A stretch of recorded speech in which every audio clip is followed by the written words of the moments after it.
Thank you, Mr. President. I want to commend the senator from Wyoming for his great work on this subject. As Americans know firsthand, Mr. President, we continue to struggle with an economy that's not performing well or meeting the needs of workers. The unemployment rate remains about 8%, has been the case for the last 38 months. Much of this can be attributed to a lack of certainty on the part of employers. One need look no further than the regulatory policies being pushed by this administration to understand why job creators are not creating jobs. Back on December 22nd in 2011, the technically independent National Labor Relations Board published the final rule on representation case procedures, better known as the ambush elections rule. This new rule could allow a union to organize an election in as little as 10 days. This new rule is the most drastic and sweeping modification to the union election process in more than 60 years.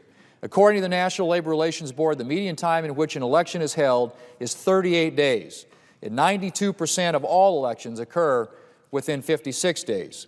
In fiscal year 2011, the National Labor Relations Board reports that 71.4% of unions won their elections, which is up 3.5% from fiscal year 2010. It is hard for one to claim, Mr. President, that union elections are being held up unnecessarily with these sorts of track records. The changes put forth by the NLRB will radically change the process of union organizations and will limit an employer's ability to respond to union claims before an election, thereby stifling debate and ambushing an employer and employees. Employers use the time after an election petition has been received to ensure compliance with the National Labor Relations Act, to consult with human resource professionals, and to inform their employees about the benefits and shortcomings of unionizing. It's nearly impossible for a small business owner to navigate the regulations of the National Labor Relations Act without the assistance of outside counsel, which will be hard to find in 10 days or less. On April 21st in 1959, then-Senator John F. Kennedy stated, and I quote, "The 30-day waiting period is an additional safeguard against rushing employees into an election where they are unfamiliar with the issues," end quote. It appears that rushing elections is exactly what the NLRB and big labor are hoping for. After all, unions win 87% of elections held 11 to 15 days after an elections request is made.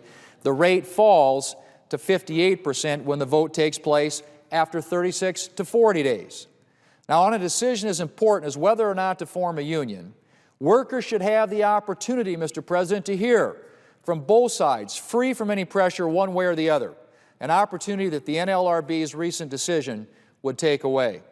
In addition to ambushing employers with union elections, the NLRB has now decided to recognize micro-unions.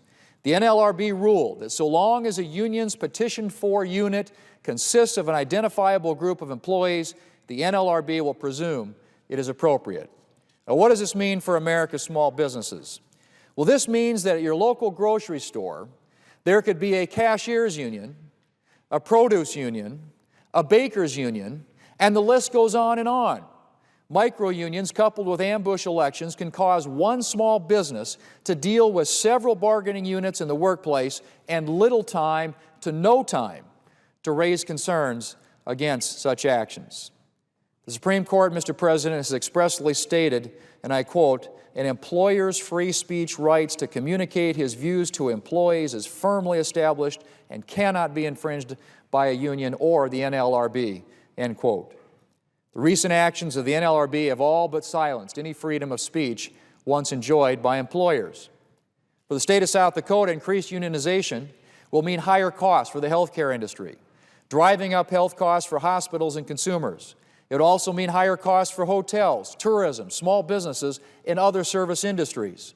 The federal government should not be acting to slow or hinder job growth in our current economy, but should instead be looking for ways to foster job growth. In addition to radically changing the way in which union elections are organized, the NLRB promulgated a rule requiring most private sector employers to post a notice informing employees of their rights under the National Labor Relations Act. I believe that this is yet another example of federal overreach by this administration that benefits their special interest allies at the expense of American businesses that are currently struggling to create jobs, which is why I introduced the Employer Free Speech Act last year.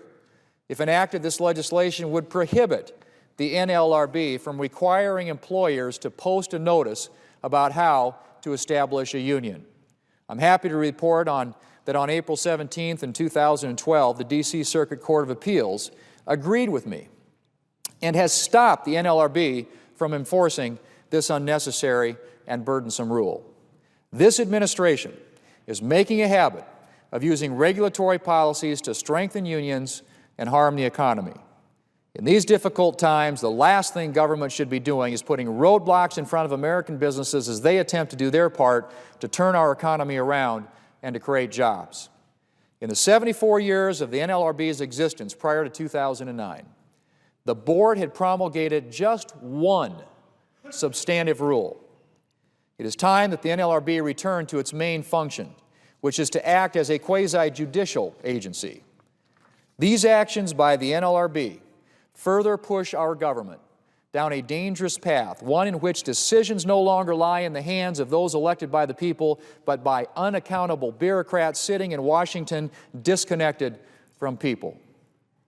For these reasons and many others, I'm supporting Senate Joint Resolution 36, and I want to encourage my colleagues on both sides of the aisle to stand with American employees and employers and to vote to stop the NLRB from moving forward with what is a misguided and deeply flawed ambush election rule. And I congratulate the senator from Wyoming for getting this on the floor and giving us an opportunity to debate it. Mr. President, this is yet another example of an administration that seems to be bent upon creating more excessive, overreaching regulations, making it more difficult and more expensive for American small businesses to create jobs and to get this economy growing again.